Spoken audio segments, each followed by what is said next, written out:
혼자 사는 1인 가구 숫자가 또 역대 최대치를 기록했습니다. 세 집당 한 집이 혼자 살 정도로 이제 익숙한 주거 형태가 됐지만 미디어가 비추는 화려한 모습만 있는 건 아닙니다. 주거 환경이나 벌이가 평균에 못 미치는 가구도 여전히 많습니다. 공다솜 기자입니다.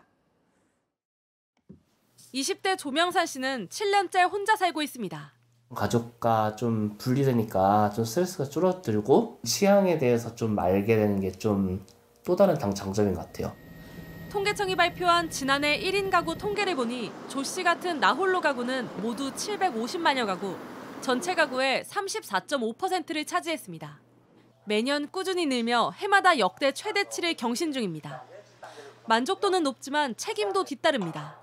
자격증을 준비하는 조 씨의 유일한 수입원은 실업급여입니다.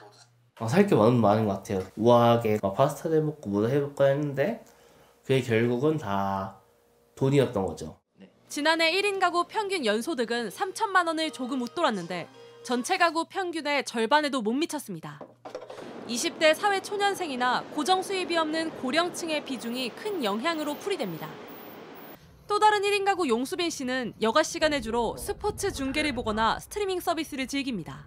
패드나 핸드폰이나 이렇게 TV 연동해가지고 굳이 밖에 좀 나가지 않고 좀 집에서 OTT나 스포츠 중계 챙겨보는 편입니다. 1인 가구 10명 중 8명은 용 씨처럼 동영상을 보며 여가 시간을 보낸다고 답했습니다. 좀 더 넓은 집으로 이사 가고 싶지만 현실은 쉽지 않습니다.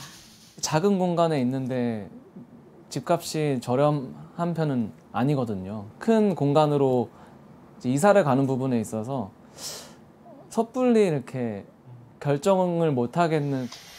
이렇게 1인 가구 절반 이상이 12평보다 작은 집에서 사는 걸로 조사됐습니다. JTBC 공다솜입니다.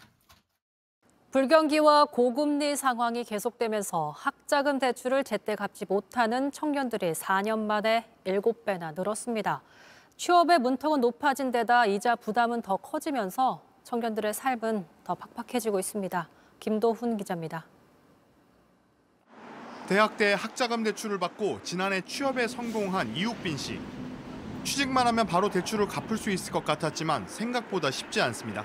다른 대출도 더 얹혀져 있는 경우는 그거 이자 내느라 정작 학자금 대출을 못 갚고 있는 상황이고.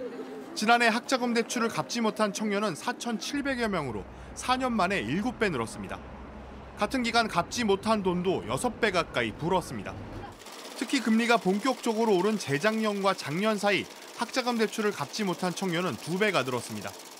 학자금 대출 금리는 시중금리보다 낮은 1.7%라 금리 자체는 낮지만 다른 대출 금리가 오르면서 이자 부담에 시달리는 청년들이 그만큼 많아졌기 때문입니다.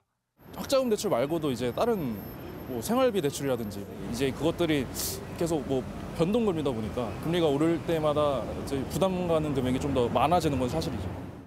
한국장학재단은 학자금 대출을 갚지 못한 경우 다른 대출도 있는 경우가 대부분이라며 개인회생과 파산이 늘어 학자금 대출을 갚지 못하는 것으로 보고 있습니다. 임금 수준이 낮고 집세 부담이 큰 청년들이 높은 물가의 금리까지 치솟으면서 어려움이 가중되고 있습니다. JTBC 김도훈입니다. 주식이나 코인에 투자했다가 빚더미에 눌린 젊은 층이 늘고 있습니다. 실제로 숫자로 확인이 됩니다. 저희가 취재해보니 올해 서울에서 개인 회생을 신청한 사람의 절반 가까이가 2030 세대였습니다. 박지영 기자입니다. 이른바 2030 세대에게 주식과 코인 투자는 선택의 문제만은 아닙니다.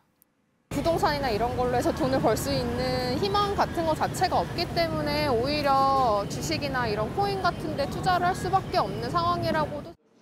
하지만 폭락장이 겹치며 빚더미에 눌린 젊은 층도 많아졌습니다.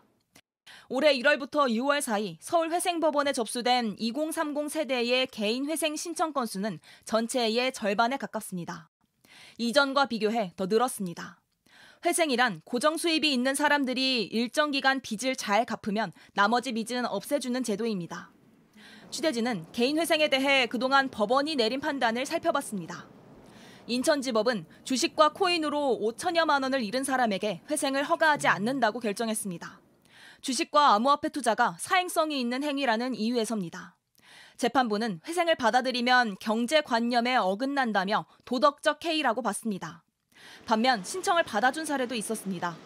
수원지법은 가상화폐 투자로 1억여 원을 날린 사람에게 회생을 허락하지 않았지만 2심 재판부가 판단을 바꿨습니다.